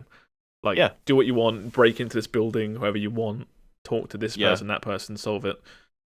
Whereas that's what a lot of kind of like arcane games were kind of like, right? I know Dishonored is like a stealth game, but you can choose how to play, right? In those lots games. of like emergent gameplay in those games. Yeah. Just lots of systems kind of interacting. And this is the same. It was so funny. In one of the cases I did, this woman got shot, so I was like chasing down the lead of like, oh, but where's the gun? So we went over to her apartment, and it was her partner opened the door, and I was like, hey, can I have a look around? And she was like, yeah. And I was like, that's kind of weird. Why would you let me in? You know, if you did it, why would you let me in? We found a gun that had her fingerprints all over it. So we were like, 100%, it's her. It's got to be her. So we went in, filed the case report and everything like that, and you were like, no, they're wrong. And we figured out she was just a police person. She was just a policewoman. So she just had it, and it was like, I was looking through the evidence that I submitted, and I was like, oh, so she knew the victim and she had a gun, and that's what I went with. That was I am a terrible detective. I love the idea of you find one more piece of information and you're like, oh no. Yeah. It's all falling apart. All the red string is falling to the floor. I had like a board full of like, oh, she works over here. Here's her boss's email. We can go and hack that if we want. And it's like, I'm just like shamefully pulling all these like Polaroids of people down because it's none of them. Like, oh, it's the arc of the movie where you're pulling down your big board of connections. Like, God damn it! Ah! Yeah. Sounds cool though. It does sound cool. The art's very cool. The art's weird. I'm not sure if I like the art. If I'm just like being critical, I think it looks bad in stills, but in motion, it works for me. I really like it. Yeah. It does have some problems with the procedural generation. It's like I did feel like even in the 5 hours, I did kind of rub up against, because it doesn't take much to like shatter the illusion, right? When it's something like this, and there was a bit where this woman's partner got murdered, and I was like, hey, do you know this person? And I was like, and they were like, yeah, that's my husband or whatever. And it was like, it's kind of weird. They don't seem bothered. This person hasn't been home in 3 days. They're actually dead in the street outside. I can't tell them, hey, sorry, your partner's been murdered. Do you know any like suspicious people or anything? So it does have some moments like that where you're like, I kind of know what I want to do, but the simulation hasn't gotten that in depth yet. I can't go there. Yeah. It's early access, right? Maybe they'll add some more stuff. Yeah, I hope so. I hope so. Yeah, because I think one of the things that's kind of missing at the moment is like, I couldn't ever find a really strong motive for the people who kill other people, and it kind of feels like you're in a city of people who are like, they're on a hair trigger, and it's like this guy crossed me in the street or something, so I just shot him to death. And that's like, how did you know them? It's like, I don't know, just we work in the same building, just really didn't like the guy. Either that, or it's like it's all like a party or something, and it's like a game that they're all playing. It's like someone's gonna die. It's we're gonna kill someone. Exactly. Like, I'm gonna bring up like the murder of Sonic the Hedgehog, where it's like it's a game that someone was always gonna sort of die. So it's like, oh, who did it? Got to work it out. Maybe again, maybe they'll like, because you can't really. I guess you can make more levels, but I think for a game like this in early access, I just want to see more systems. I think. Yeah. Don't make the pool wider. Make it horrifically deep. Yeah, that's what I think it is. I think the city generation is kind of, maybe they need more like unique looking buildings, but like the city that I just completely randomly generated, like it had like an uptown, it had a slums, it had some like cheap diners and expensive restaurants and stuff, and I was like, I'm convinced this is. So I feel like they don't need to go there. It's like you said, they just need more weird interactions. Like I want to chase a guy down an alley, Yeah. Whereas most of the time, when I actually arrested someone, it was sneaking up behind them and putting handcuffs on them, and then just leaving them in their own apartment handcuffed while I go and say like, "Hey, yeah, he's in his apartment." Just go get him. You got me. Yeah, he's chained to a radiator. One thing watching you, I remember watching you play this, and you were going down like 70 million flights of stairs that all look the same, and I was like, they could maybe do something about that. Well, That's funny though. That was just funny when I beat up some guy because I thought he was the perp. Turns out it wasn't even slightly, so everyone was chasing me, and it was just one big stairwell down this high rise, and I was just running all the way down it. Oh my god, this game's so much fun. It does sound fun. It does sound good. Like you said, it's doing all right. Like that's a lot of reviews for a new indie game. I'm glad. I'm really glad because it's really clever. It's just.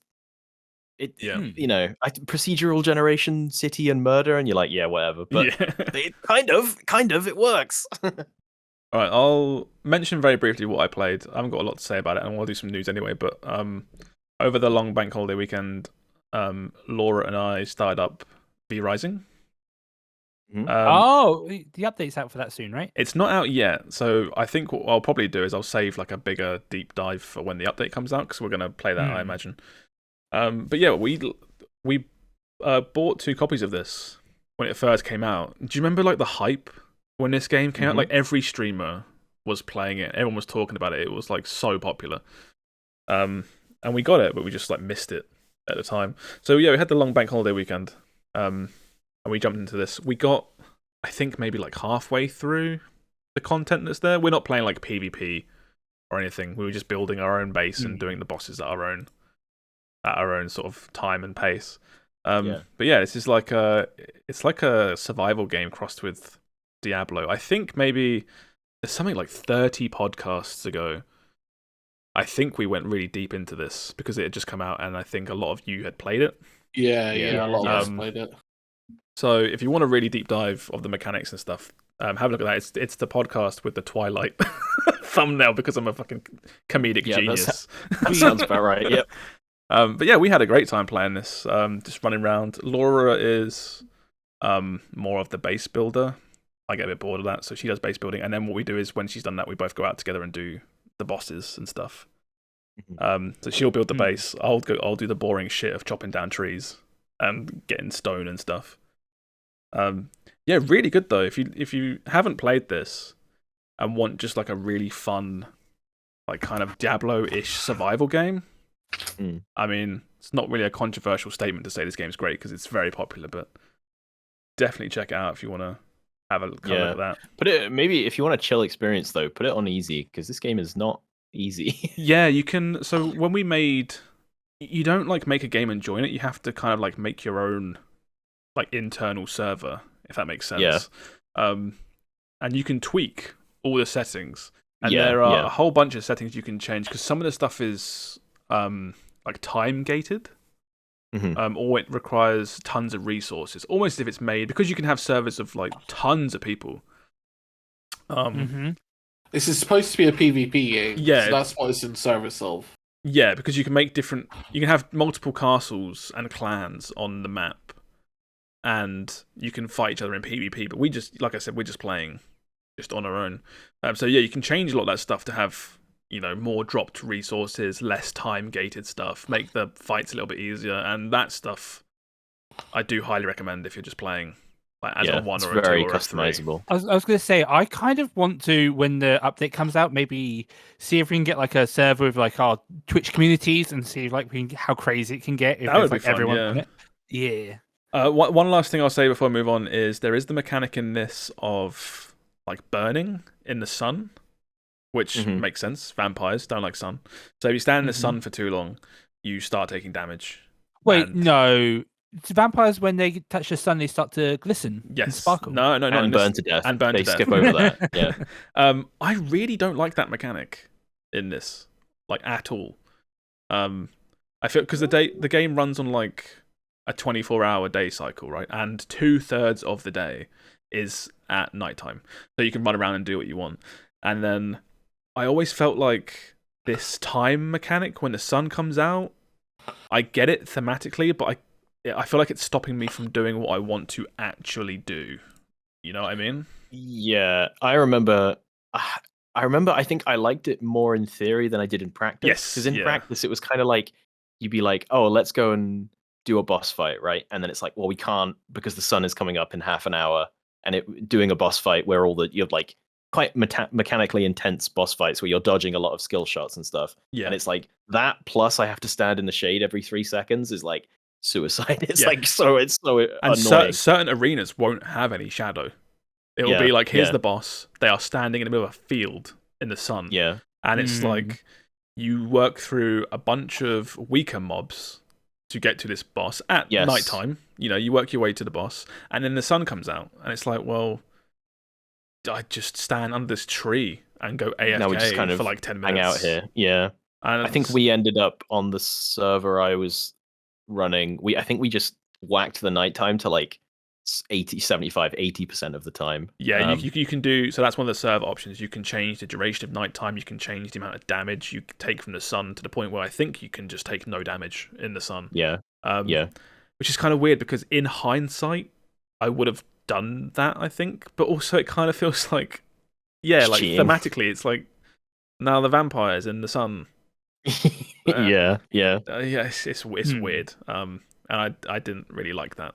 It's always there. So when the update comes out, I think you can skip certain stages. Like you can skip early game stuff, which is pretty good. We'll just probably skip what we've just done and start a new server because they're doing server wipes. You can't do the update on an old server. Really? Our base is gone. Okay. Well, you can keep playing the base. The base is still there. You just can't bring it into the next. Oh, I update. see. Okay. Yeah. So, yeah. But yeah, we're looking forward to that. I think the update's out in a few weeks. It was like mid-May or something like that. Yeah. So we were talking about maybe like waiting for it, but we thought like if we don't play it now, we'll probably never get into it. So we'll just play, this update. Yeah. So it's like now or never kind of thing. But yeah, really fun. Really enjoyed that. That was really good. So that's. I kind of like I played this, but also like I dabbled in obviously everything else that was mentioned this week as well. Honkai's really good. Benedict's really bad. And Redfall, people downloaded it and then were like, maybe not. I downloaded the entirety of Redfall and then removed it. I no longer have Redfall on my computer, which is it's stupid. I've still got it, but I had a similar experience, except I downloaded all of Redfall and then the Xbox app lost it. So I had that as well. Yeah, that's so weird. Did you find it? I assume you found it. I had to restart it like 5 times, and then it remembered where it was. But yeah, so that was fun. Another thing, I did a little bit more, a tiny little bit more of Darkest Dungeon 2. That game, like marketing wise, doesn't feel like it comes out in 2 days. It's really weird. Yeah. I know Steve will probably mention it a bit later on upcoming stuff, but I'm just like Darkest Dungeon. I saw a tweet I think that said like Darkest Dungeon 1 sold over 6 million copies on Steam, and Darkest Dungeon 2 comes out in a few days, has next to no marketing, and has so far sold like 300,000 copies. I think it's just like the game. Darkest Dungeon 1 appealed to me. Even though I didn't want to play it because I'm like, I hate games which is like your characters like get crippled basically. I hate games like that. But so I didn't end up ever actually playing it. But Darkest Dungeon 2, I'm like, it just doesn't. The gameplay doesn't appeal to me as much as the first one did. It's another weird one where because the first game was so popular, it's one of those things where it's like, second game's got to be a slam dunk, right? And it's like maybe as the release date gets closer and closer, maybe people just are not into this sequel for whatever reason. Honestly, I think they should have just done DLC for it, the first one. Like more of that. Isn't this on a like sales might be low though, because isn't this on It is currently Epic Games only, EGS. EGS. So we'll see what happens when the Steam release. I see it'll probably get like a front page Steam thing and everything. I was going to say, not much out this week.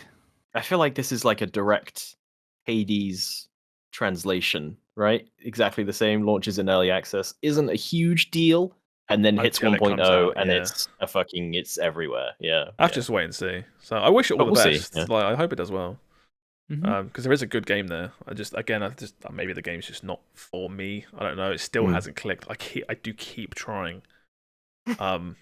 Maybe that is clicking for you. Like, you're not supposed to like have a great time, right? I guess so. Yeah. This struggle that is the Darkest Dungeon experience. I'm always dubious of a game that you boot up and it says you're not supposed to have fun. it's always like, that's a bit weird. And then I alt F4 and go, all right, I'll play Honkai. Yeah, okay. Then I do a 10-pull on Honkai and also don't have fun. Have fun. Oh no, I'll have fun with a temple one Honkai. Yeah, it's because you get good pulls. I get quite lucky. Yeah. I do a pull on Star Rail, and as soon as the door of the train is anything other than gold, just skip the whole pull.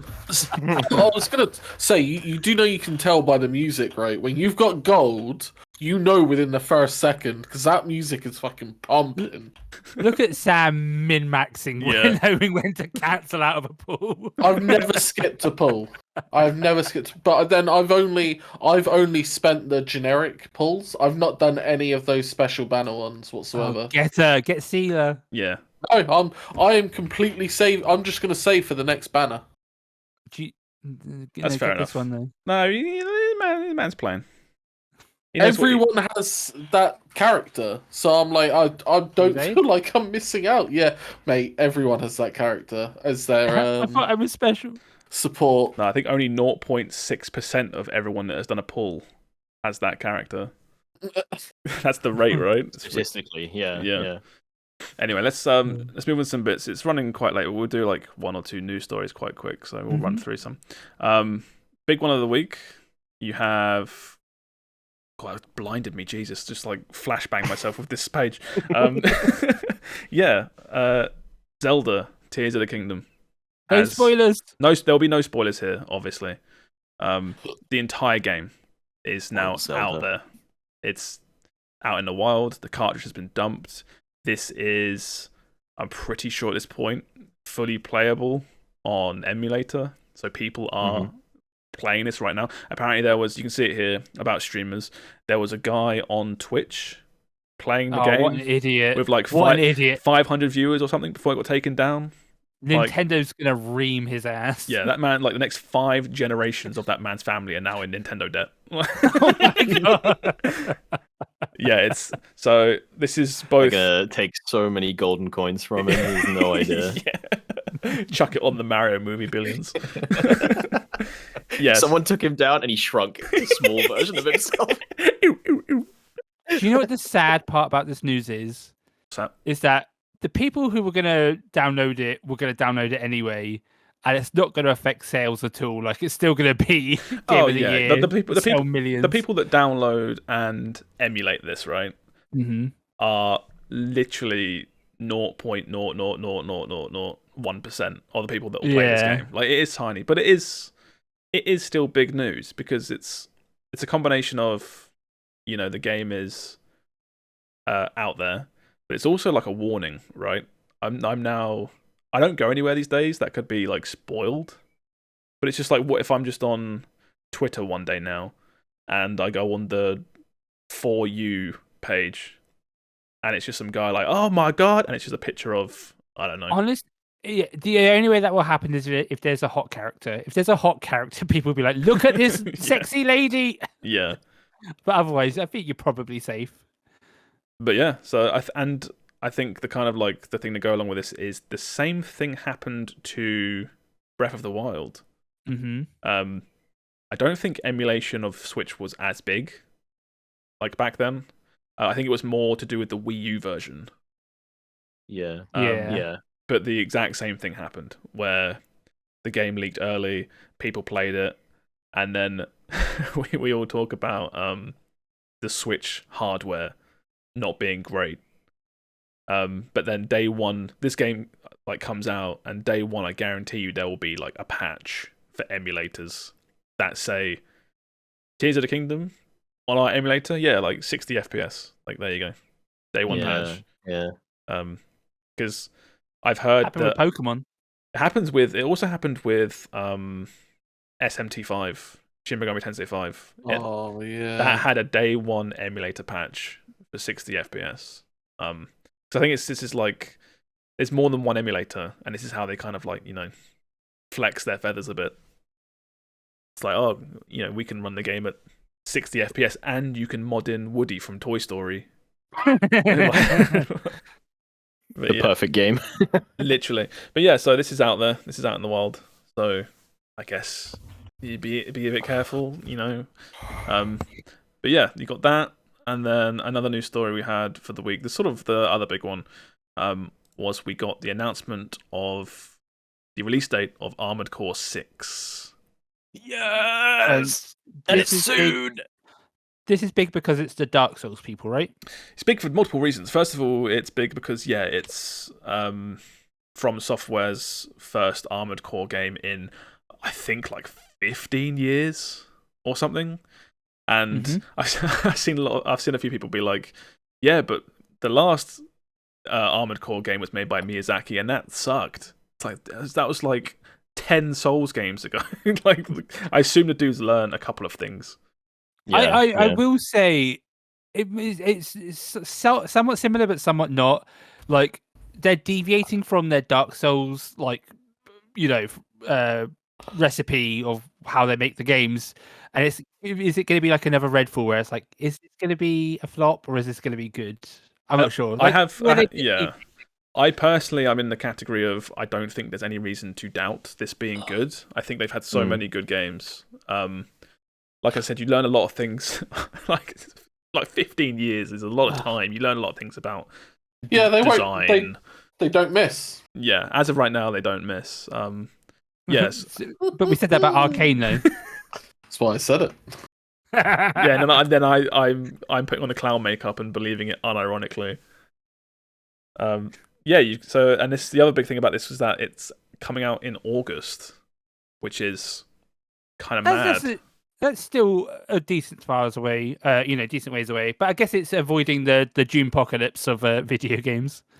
Well, I didn't think we'd be seeing this until Christmas. Someone said they said 2023. I didn't remember that, and I assumed this was early to mid 2024 at the earliest. But then I guess they always have a really fast turnaround time between apart from Elden Ring, reveal to game coming out is usually not crazy for FromSoft, right? Apart from Elden Ring. Or rumors on the sort of grapevine about Elden Ring. Was it Shadow of the Erd Tree? I think was the name of the DLC. Rumor that's currently going around is that apparently that DLC might be enormous. Yeah, I've heard that too. So if they're trying to not have a sequel to Elden Ring, but if it's a big chunk of content, they might want to separate things out. I still think this is August 25th for Armored Core 6. It's so much earlier than I thought it was going to be, because there were rumors it was going to be August, but I personally didn't believe them. I was like, that's too soon. That's way too soon. When did they reveal Armored Core 6? I can't remember specifically. I see if it's in this article. It wasn't that long ago, I don't think. I think it was one of the game shows. Maybe December. I'm getting December. What does Jeff Keighley do? What's this thing called? The Game Awards. Summer Games. What doesn't he do? Let's be honest. Was it Game Awards? It's Game Awards or Summer Games Fest. One of those two. I feel like it was a Keighley show. In my head, I remember it, but yeah, I'm getting a lot of December. So I think that was the Game Awards, right? Awards, yeah. In December, yeah. And this is coming out before Elden Ring DLC, right? Yeah, Elden Ring DLC is early 24, I want to say. Okay. What is it about Elden Ring just seems so much bigger than...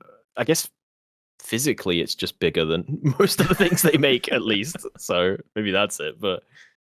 It seems weird to me that to leave so much space for Elden Ring DLC that might cost, I don't know, 20 quid. Yeah. Which I have no doubt it has the potential to be amazing and massive and have all this new stuff. But it's still like an expansion. It's still DLC. It's kind of, yeah. It feels like people, like news outlets ramping up the DLC like it's a whole new game. Not that it is, but it's like giving it the lead up and the cycle and give it space. It's the Elden Ring DLC. It's like, I don't know. Maybe. Well, Elden Ring was the people frothing at the mouth for that game. Yeah. So they're like, oh, you're getting more of that excitement, like our engagement on our articles, Yeah, and whatnot. So yeah, that was the news story about Armoured Core 6. There was a trailer that dropped with this that showed gameplay. It looks really cool. If you like grim dark mechs, the big red laser beam eyes and stuff like that, and missiles and stuff, it's very, very cool trailer. I still think the original reveal trailer of Armored Core 6 is amazing. Where it's just like all the helicopters dropping payloads of bombs. They make fucking... Go back and look at some of the old trailers. Yeah. They make awesome trailers. Like, regardless of how good the game is, their trailers are awesome. I mentioned the helicopter bit. The bit in the original Armored Core 6 trailer of the helicopters all in a line at a slight off angle dropping bombs. I think about that regularly. I think that's it's so cool. It is just so cool. You know that Wolverine meme where he's just stroking the picture? That's me, but it's just a picture of some armored mech helo that's just flying. It's just a picture of the mech with the ring of missiles around it. Yeah, it's super good. Right, I'm going to race through a few stories very quickly, and then we'll get Steve to do the games wrap up. Street Fighter 6, this is more for me, because I love Street Fighter 6. There's a closed beta that came out ages ago on PC and console for Street Fighter 6, and you can play a cracked version of it. If you know where to go, you find it, download it, you can play it, and you can practice Street Fighter 6 when it's not available. Capcom have come out, said you do this, and we know about it, and we know you're doing it, you are banned from the Pro Tour. So, not really for the average person, but more for, like, competitors. Yeah, that's like yeah.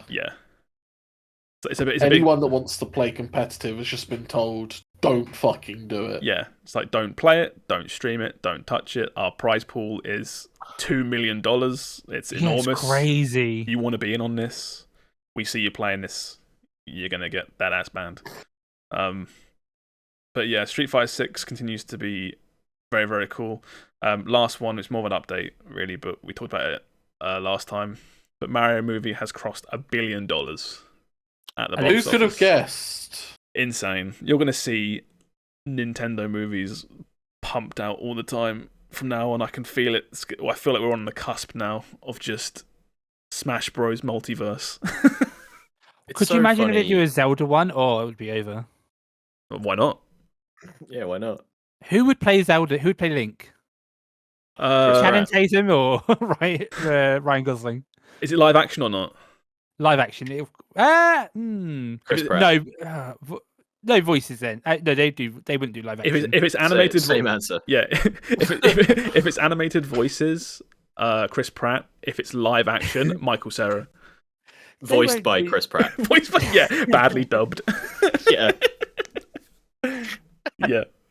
And then Seth Rogen as Zelda. Isn't it fucking weird how big games have been for so long? And it feels like, for whatever reason, movie makers, Hollywood, whatever you want to call it, just have not taken them seriously at all. And every time anybody sits down to make one, it's always like a weird director, and he makes a shit movie. Yeah, I mean, Final Fantasy: The Spirits Within was great for its time. Okay. No, it wasn't. Yeah, I'm not entertaining that for a fucking second. Not nibbling on that one. I remember watching Final Fantasy: Spirits Within when it was relatively new, and just being like, "Where's the Final Fantasy?" Yeah, I still to this day don't understand that film. That movie's fucking weird. I remember having a crisis, ironically, as a child, watching this movie where I was like, "How can so much be happening and me be so bored at the same time? I don't. How is that possible?" Because I hadn't seen anything like it before. I just vividly remember being a kid watching it and it finishing and just being like, I don't get it. I don't know what just happened. Like, I don't remember. Like, where's Tidus? Like, but I think now we're starting to get like people who play these video games make the movies rather than just like big Hollywood director having. I guess you say that, but it's Mario, right? Like, it's not hard to find someone that's put a fair amount of time into Mario. Yeah, it's also like I I think the thing that helps these movies get greenlit, even though they should be obviously because they make billions, is stuff like the Sonic movie doing pretty well. Detective Pikachu, I think, did pretty well. Like these other like gaming movies. Like we're getting there, yeah. We are, yeah. And I think you take a movie like this, make $1 billion. This doing as well as it is gonna literally greenlight a whole bunch of other gaming movies. You can just see it. It's almost a shame that like other ones in the past that have had attempts, but piss poor attempts. It's a shame it's been like wasted. Like you watched the Monster Hunter movie, Will. Oh my god. Great movie. What a shit movie that is. But like imagine a Monster Hunter movie actually being given the time and day and actually being it'd be fucking awesome. Did anyone watch the Monster Hunter animated series? Was that good? No.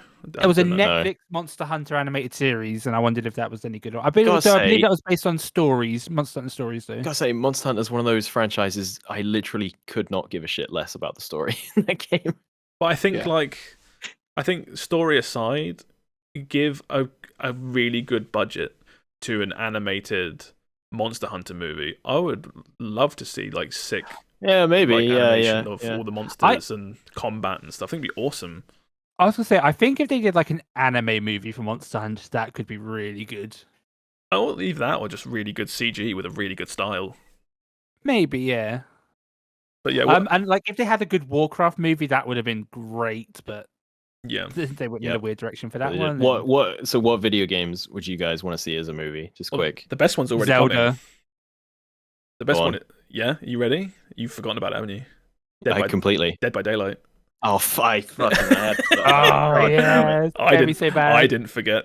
No, that's pushed out something useful. I can tell you. News story 1 year from now. Title similar to this. It will be Dead by Daylight crosses 2 billion mark at the global box office. most money making film of all time. Yeah, blows expectations out of the water. Until the one that I'm about to say comes out, Kingdom Hearts. No. But who's going to sit at the cinema for 9 hours? Hold on, we've all got jokes. That's all one at a time. Yeah. And that's why it needs a movie.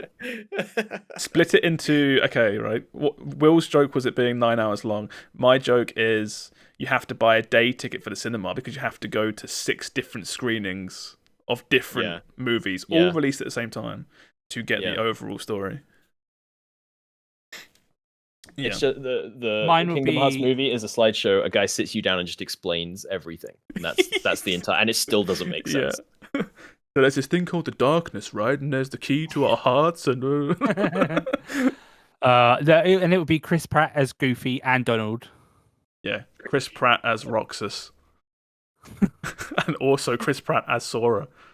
Is it bad that I was just about to be like, oh, that's a deep cut character? I was like, wait, no, it's not. He's actually a big part of the lore. Wait, who? Goofy? No, Roxas. Roxas is like one of the main characters, man. Yeah, exactly. But I was like, is Star Wars in it yet? It should be. It's not, but it should be. Lightsabers are. Are they? Yeah, it was in Kingdom Hearts 2. Why?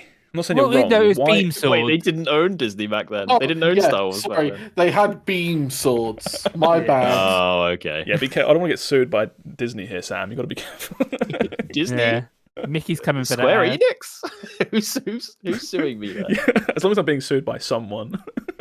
All right, yeah, that's all the news for the week. Also, Jedi Survivor sucks apparently performance-wise on all consoles, but I'll be hopefully playing that next week, so I'll talk more about that next week. My delivery has completely failed for this, and I still haven't received it, despite I was supposed to get it on Friday. So, performance issues. Did you pre-order that delivery? I kind of. Does renting count? Okay, all right, Steve. Let's get you to bed, Steve. This is bait, so give me the upcoming games. It really was. Okay, so today we have a game called Silica. Silica.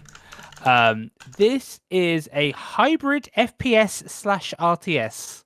It was like such a weird combo that I was like, oh, this could be interesting. Yeah, apparently you play as an RTS game and then it can turn into an FPS at some point. Weird. That intro to that trailer is satisfactory, right? I feel, or like any other game where you get dropped in a pod. It is, yeah. I don't know. I never played Satisfactory. I love doing it. I always do this for upcoming games, Steve. I'm so sorry. Where you tell me what it is, I'm like, actually. I don't. There's so many games that come out, and there's a lot of like naff stuff that I'm like, I get to research it like completely. Look at that monster. For anyone that can see visually, it looks like a cross between Starship Troopers and the Little Shop of Horrors plant. Yes, that's what I was going to say. Yeah. I love it. This looks cool though. Okay. It's very brown. Well, it's out. It's out right now, and it was interesting. It being like the cross of two genres, which you wouldn't expect them to be crossed over. Cool.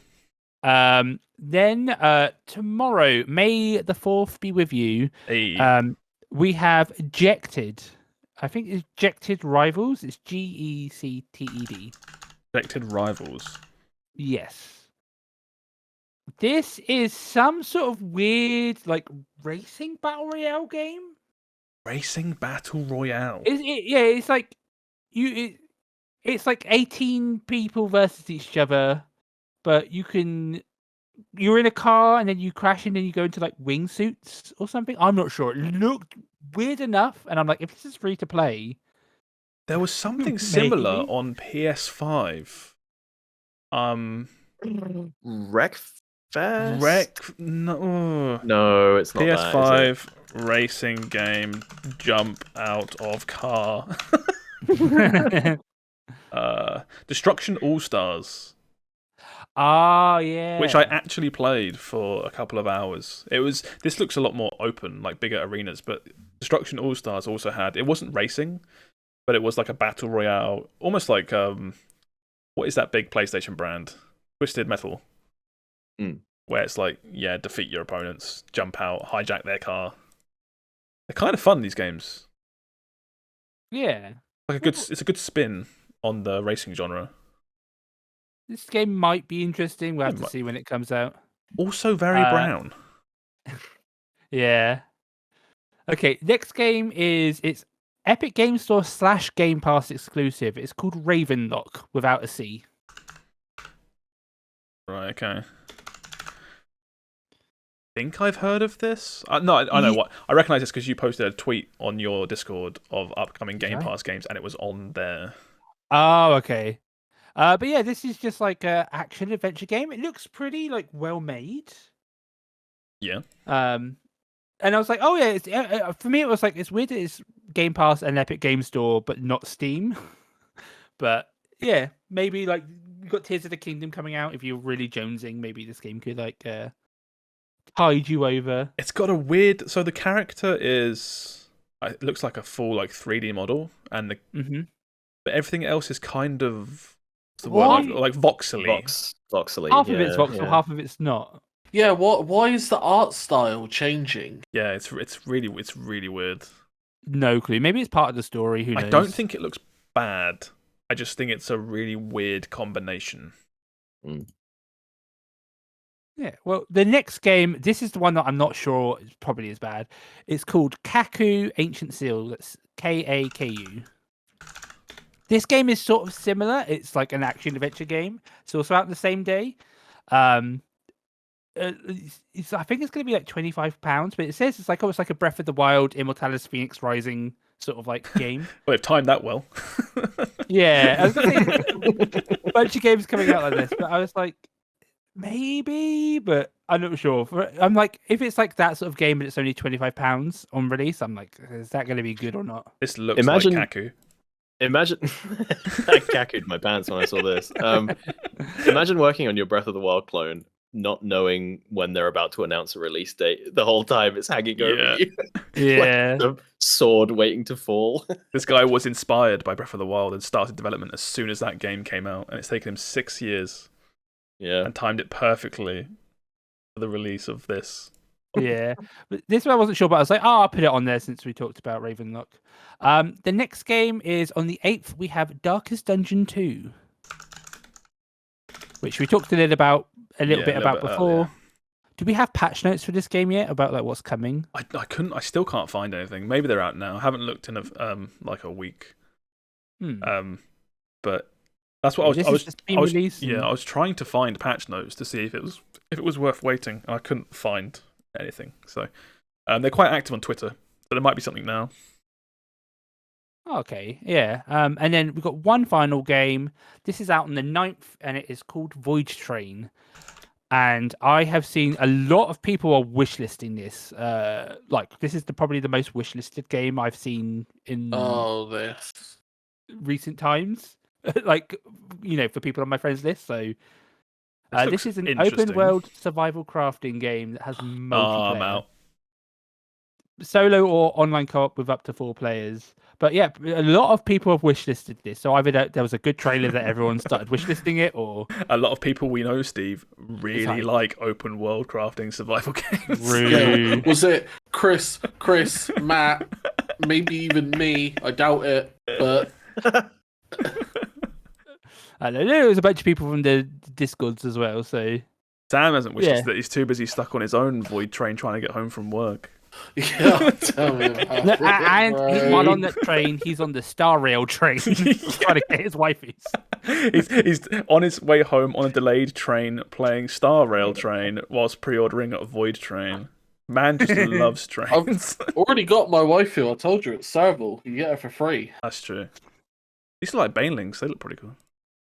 Yeah, but yeah, that's it for the releases. Quite kind of a quiet week, but that's to be expected when the following week we've got Tears of the Kingdom. Yeah, so the calm before the storm. I saw the tweet, I think, a couple of days ago from Capcom saying that Street Fighter 6 was, 1 month away. So, everything's coming out. This is what we've been waiting for. It's all coming out. Everything in June. Like Tears of the wait. Kingdom's lucky that it's like the first one coming out because, we got June is going to be hectic. So enjoy the quiet while you can. Yeah, and you've got also the first one announced today, which was the Xbox sort of not E3 conference. Oh yeah, we'll be getting all of those as well. Yeah, you'll be getting a lot more information about those soon, I reckon. Like when Nintendo's is, when Sony's will be. Maybe we could see about doing like a recording or something for that, the Xbox one. I am in Barcelona. My God. Are you going to be back for the podcast? Is the podcast being delayed? I think so. I think I'll be back. If not, we'll do it like the day after or something. I'm back on like a Wednesday, so. Oh, okay. We'll work something out close to the date, I'm sure. What game are you going to be playing for the podcast? I'll be playing Relaxing in the Sun, getting a tan on Steam. That's probably a game. I bet there'll be some bugs in that. I hope not. All right, we're done here. Let's wrap this up, I guess, and get out of here. Thank you for listening, everybody. Hope you've had fun listening. We're going to do our socials and get out of here. So my name is Josh, but I'm BottlerWorks on everything if you want to try and find me. Good luck. How about you, Will? Hello, I'm Olivemeister. Find me. I dare you. Put a bounty on you. Yeah. Steve?